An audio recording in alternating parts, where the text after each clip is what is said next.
سلام سلام زخبركم حوت كمية أغنيو كلاتكم أمسلخمو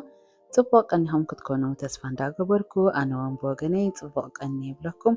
ናይ ሎማዓንቲ መደብና እምበኣረይ ከም ዝትሪእዎ ዘለኹም መጀመርታ ኣዝዩ ጥዑም ቡን ክንገብር ኢና ማለት እዩ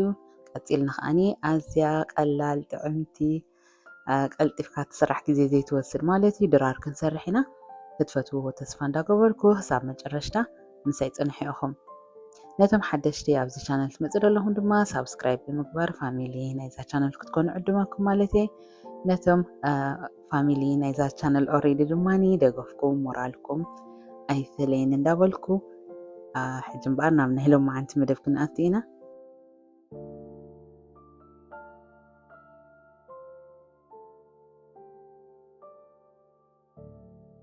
መጀመርታ እምበኣረይ ኣብዚ ጻባ ከፍልሕ ማለት እዩ ክንድቲ ዓቐን ዝደለኽዎ ጻባ ከፍልሕ ሕጂ እዚኣ ብውዒት ኢና ክንሰርሓ ምስ ቆሪ ውዒ ዝበለ ነገር ይደድልየካ ሕጂ እምበኣረይ ጻባና ሰኽቲት ኣለኹ ክትፈልሕ ንሳ እንዳፈለሕት ከላ ከዓኒ ሕጂ እቲ ቡን ከነዳልዎ ኢና ማለት እዩ ልክዕ ከምዚ ካፑቺኖ ኢና ክንሰርሖ ሕጂ እምበኣረይ ኣብ ዕሙቕ ዝበለ ቢኬሪ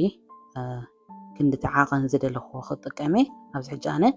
2 ማንካ ተጠቂመ ኣለኹ ኣብዚ እምበኣረይ እቲ ቡን ተጠቂመሉ ዘለኹ ኔስካፌ እዩ እዚ ቀልጢፉ ዝሓቅቕ ማለት እዩ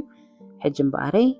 ኣብ ክንዲ ሽኮር ከዓኒ መዓር ክንጥቀም ኢና ማለት እዩ ሕጂ ብዚ እቲ መዓር ክንድቲ ንሕና እንደልዮ ዕርዩ ሽኮር ዲና እንደሊ ወላ ቁርብተይ ከከም ናህና ምርጫ ማለት እዩ እዚአን ክልተ ምስ ገበርኩ ሕጂ ከዓኒ ማይ ክገብር ማለት እዩ ሕጂ ብዚ ማይ ውዕየ ክጥቀም ወላ ነቲ መዓር ከማነይ ክሓቀልና ቀልጢፉ ክሕግዘና እዩ ማለት እዩ እዚኣ ከዓኒ እዚኣ ናይ ፍራተር ማለት እዩ እዚኣ ዓፍራ ተውፀልና ብኢድ ንጥቀመላ ማለት እዩ ከምዚኣ እንዳገበርኩ ሕጂ ዕሙቕ ድበለ ድበልኩኹን ንላዕለይ ሓፍ እንዳበለ ስለ ዝኸይድ ከምዚ ኣብዚ ትሪእዎ ዘለኹን ሕጂ ብዚ እንተደኣ ዕርዩ ልክዕ ከምዚ ክሬም ክኾነልክን እንተደኣ ደሊኽን በዚ ናይ እንቃቑሖ ንወቕዐሉ ናይ ኤሌክትሪክ ብኡ ጌርክን ክትወቕዖ ትኽእል ኢኽን ዝያዳ ዓፍራ ደለዎ ወላ ትሕብሩ ከማነይ ዝያዳ ብሩህ ይኸውን ማለት እዩ ኣነ ግን ብናይ ኢድ እዚኣ ስልጥቲ ኩሉ ግዜ ኣብ ቀረባ ደላ ማለት እዩ ከምዚኣ ገይረ ኣለኹ ከምዛ ትሪኣ ደለኽን ከዓኒ ጻባ ትሕልዎ ፀኒሕካ ሓንሳብ ቁሊሕ ምስ በልካ ናብ ካሊእ ኢድ ይፈስስ ራእያ እዚኣ ከዓ እዚ ድሕሪ ካሜራ ዘጋጥም ማለት እዩ ክንደይ ገለምታት ይደጋጥመና ግን ኩሉ ስለ ኤዲት ጌርና ቆራሪፅና ገለ ስለ ነእትዎ እምበሪ ኩሉ ሰብ ንሕና ፐርፌክት ኮይኑ እዩ ዝስምዖ ፐርፌክት የለን ኩላህና ክንደይ ጌጋታት ኢና ንገብር ከም ዝትሪኦ ዘለኹን ከዓኒ ኣብኡ ከለኹ ቅልጥፍ ኢለ ኣልዒለዮ ማለት እየ እዚኣ ኣብኣ ከላ ገዲፍያ ዘለኹ ድሕሪ ካሜራ ክትሪኣ ኢለ ማለት እዩ ሕጂ እምበኣረይ እታ ጻባና ከምዚኣ ገይረ ቀዲሐየና ኣለኹ ሕጂ እምበኣረይ ከም ዝትሪኦ ዘለኹን መጀመርታ ነቲ ዓፍራ ኣውፂዎ ዘሎ ናይቲ ቡን ብማንካ ገይረ ኣብ ላዕሊ ናይቲ ጻባ ኮፍ ከብሉ እየ ማለት እዩ ሕጂ ብዚ እቲ ጻባ ቁርባ ውሕዳ ኣቢሉ እየ ዘለኹ ምክንያቱ እቲ ዓፍራ ኣውፂዎ ዘሎ ንዕኡ እውን ቦታ ስለ ዝደሊ ማለት እዩ ሕጂ ብዚ እቲ ዓቐን ቡን ከዓኒ ከከም ዝደልናዮ ማለት እዩ ሓፊስ ዲና እንደሊ ወላ ቅጥን ዝበለ ከከም ዝደልናዮ ማለት እዩ ኣብ መጨረሽታ ከዓ እቲ ተሪፉ ዘሎ ዓፍራ ናይ ላዕሊ ናይቲ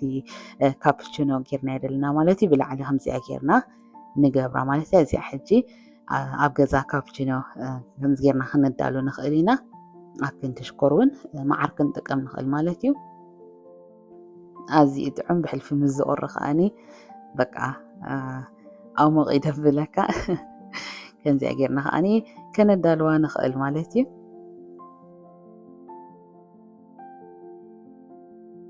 ሕጂ እምበኣረይ ቀፂልና ከዓኒ እዚኣ ከዓ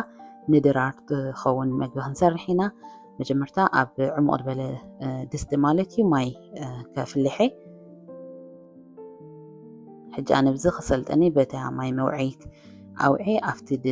ድስቲ ገልቢጥ ኣለኹ ማለት እዩ ቀፂል ከዓኒ ጨው ክገብረሉ እየ ሕጂ እዚ ንፓስታ መብሰሊ ድኾነና ማለት እዩ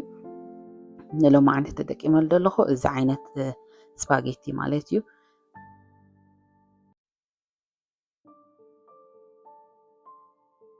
ሕጂ ንዕኡ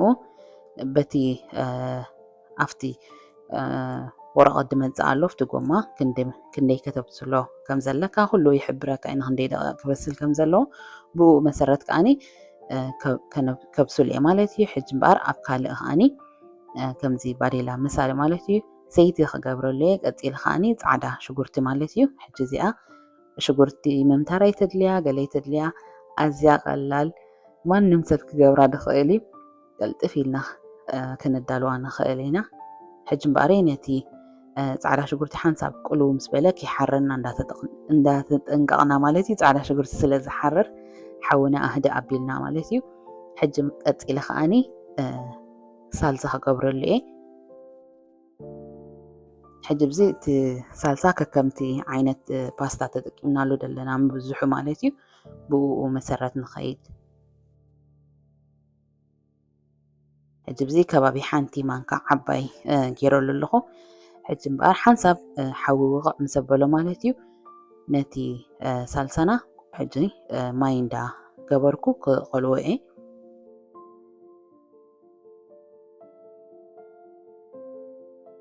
ከምዚ እንዳገበርና እንዳቀለና ማለት እዩ ሕጂ እዚ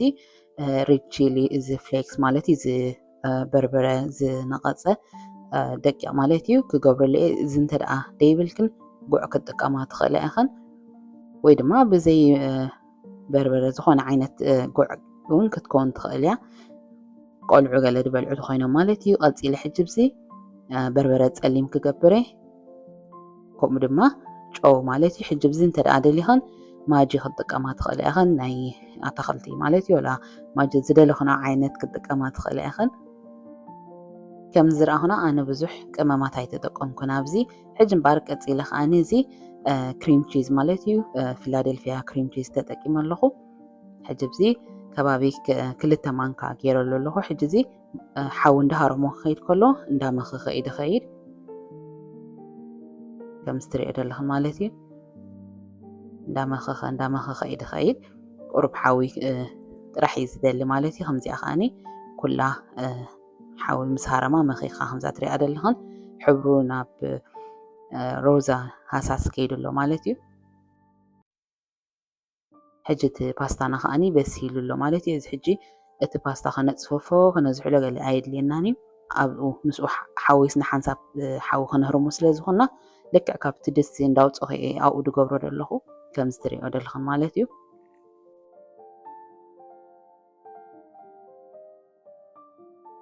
ሕጂ እምበኣረይ ኩሉ ምስ ገበርኮ ማለት እዩ ቀስ እንዳገበርኩ ናፍቲ ሶስ ንኽተሓዋወስ ከሕብሮ እየ ማለት እየ ከም ዝትሪኦ ዘለኹም ማለት እዩ ቀስ እንዳገበርኩ ሕጂ ብዚ እንተደኣ ንቐፂሉ ኮይኑ ተሰሚዕና ወላ ሓንቲ ማይ ነገር ደይብሉ እንተደኣ ኮይኑ ካፍቲ ናይ ማይ ፓስታ ደብሰልናሉ ካብኡ ክንገብረሉ ኢና ሕጂ ቀስ እንዳገበርና ከዓኒ ከምዚ ተሓዋወስ ክንገብሮ ኢና እቲ ሶስ ናብ ኩሉ ከም ዝበፅሕ ማለት እዩ ከም ዝበልኩኸን እንተደኣ ንቐፂሉ ኮይኑ ተሰሚዕና ከዓኒ ካፍቲ ማይ እንዳገበርና ማለት እዩ ሕጂ ኣብ መጨረሻ እዚኣ ኢታልያን ሲዝኒንግ ክንገብረሉ ኢና እዚ ናይ ኢታሊ ቅመም ማለት እዩ ኣዝማሪኖ ገለምታት ሕዋስ ዘሎ ማለት እዩ ኣብ መጨረሻ ማለት እዩ ከምዚኣ ጌርና ከዓኒ እዚኣ ተወዲኣላ ግዜ ዘይትወስድ ኣብ ሓፂር ግዜ ከነዳልዋ ንኽእል ማንም ሰብ ክሰርሓ ድኽእል ማለት እዩ ከምዚኣ ከዓኒ ኣብ ልዕሊኣ ብፐርሰሚሎ ገይረሉ ኣለኹ ከምዛ ትሪኣ ዘለኽን ኣብ ሓፂር ግዜ ቅልጥፍቲ እያ እዚኣ ብዙሕ ግዜ ኣይትወስድን እያ ሳላጣ ብጎና ጌርና ማለት እዩ ክንቅርባ ንኽእል ኢና